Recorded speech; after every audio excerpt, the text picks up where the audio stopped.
Pernah tak anda ada pengalaman yang hari majlis dah nak dekat, tiba-tiba baru banyak benda nak decide? Ada satu situasi dari awal memang nampak macam semua dah siap. Dewan dah set up, makanan dah ada, goodies, bunga telur pun dah susun siap-siap dekat dalam dewan. Kalau sekali pandang memang nampak macam semua dah lengkap. Tapi bila majlis utama nak mula, baru keluar satu-satu benda yang belum jelas. Bila pengantin dah sampai, siapa nak baca doa? Tak pasti lagi, tak tahu lagi. Kalau nak tambah ucapan daripada ahli keluarga, siapa yang nak berucap? Tiba-tiba suruh abang pengantin yang bagi ucapan. Padahal abang pengantin ni pemalu teruk orangnya. Lepas tu pula tiba-tiba idea yang muncul last minute. Kita nak tambah cendol lah hari esok. Kalau ada pau goreng dengan cakoi, ngam juga. Padahal esok majlis nak jalan. Hari ni baru nak cari. Masa tu mulalah orang salahkan sana sini. Yang ini tanya itu.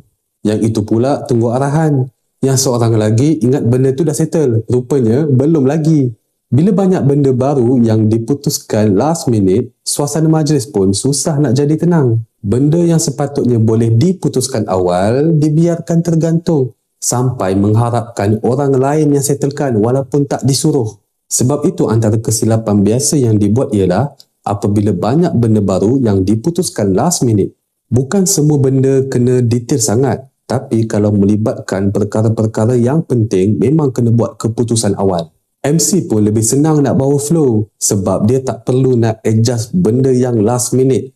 Tapi dekat sinilah kemahiran MC diuji. Kalau ada benda tiba-tiba datang last minute, MC tu boleh handle ke tak?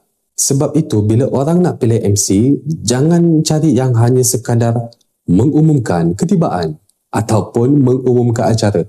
Tapi carilah MC yang faham perjalanan majlis, jaga timing dan tahu macam mana nak bantu jika ada beberapa perkara yang kita rancang tapi tak jadi. Pada anda, perkara apa yang orang selalu buat keputusan last minute? Perkara apa? Cuba komen dekat bawah. Jika konten ini bermanfaat, boleh save dan juga share kepada orang yang tengah plan majlis.